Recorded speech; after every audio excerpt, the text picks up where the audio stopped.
He was convicted of kidnapping 26 kids, juveniles, and burying them alive.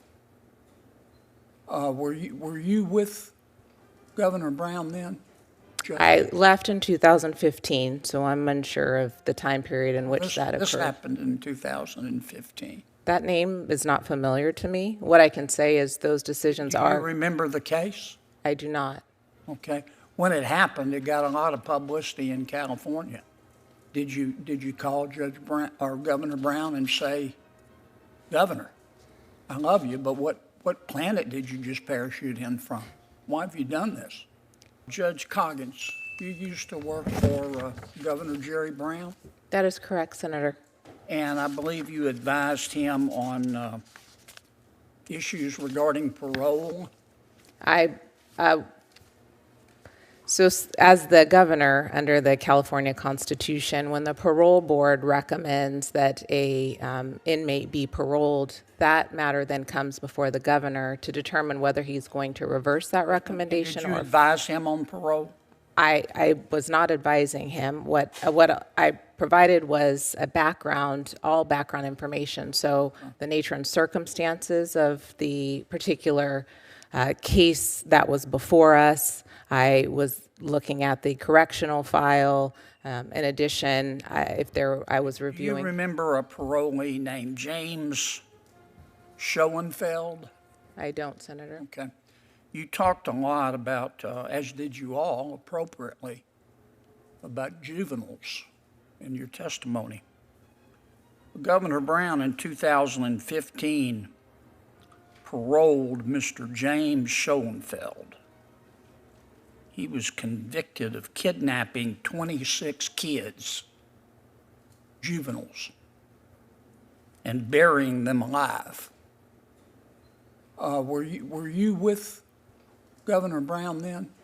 Judge? I left in 2015, so I'm unsure of the time period in which that occurred. This happened in 2015. That name is not familiar to me. What I can say is those decisions are... Do you remember the case? I do not. Okay. When it happened, it got a lot of publicity in California. Did you call Judge Brown or Governor Brown and say, Governor, I love you, but what planet did you just parachute in from? Why have you done this? I did not. Do you agree with this decision? I would need to look at the file. I don't know the context. I don't know the background, the insight. And the decision that Governor Brown would make is whether the parolee is poses an unreasonable risk to the safety of the community. And Do you think kidnapping 26 juveniles and burying them alive presents a risk to the community?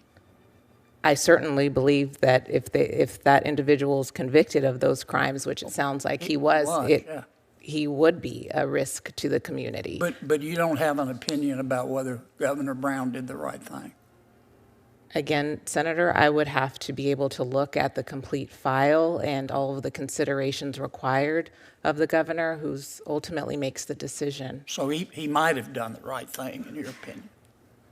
I would want to look at the complete file in order to make an assessment. All right.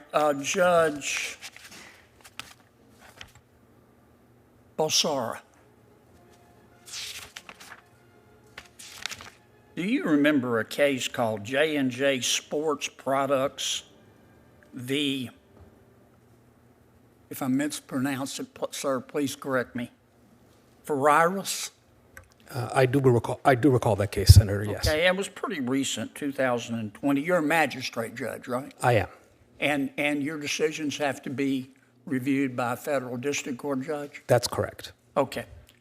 You made a ruling in that case, and the district court reversed you. In part, yes.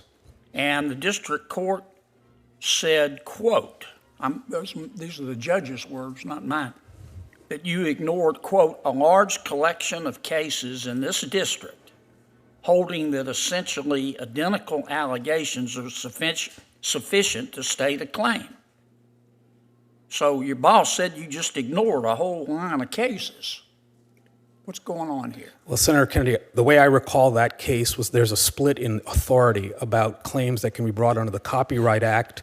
And there were, in addition to the cases that the district judge cited, there was a whole bevy of other cases going in the other direction. And the Court of Appeals had not ruled on it. Yeah. And But the judge didn't say you looked at both line of cases and decided one was more accurate than the other. He said you totally ignored a line of cases. Did you just disagree with those line of cases? Senator, I would never ignore a whole line of cases, and I know that was a very lengthy opinion that I issued, and it's my practice in the 1,000 opinions. Well, I'm going to run out of time. I'm sorry to cut you off, Judge. I don't mean any disrespect. The district court judge says you ignored those cases. I would respectfully say, as I don't... Was he wrong?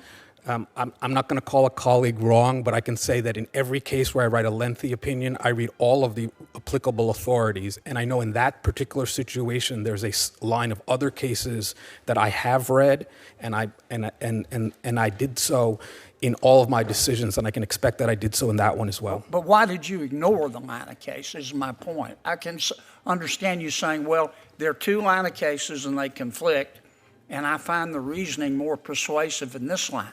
The district judge reversed you, said you just totally ignored them. That worries me. He reversed me only in part, Senator, and in those line of cases, I think there's a split of authority at the district court level. There's no governing Court of Appeals decision or a U.S. Supreme Court decision, which my oath requires me to follow.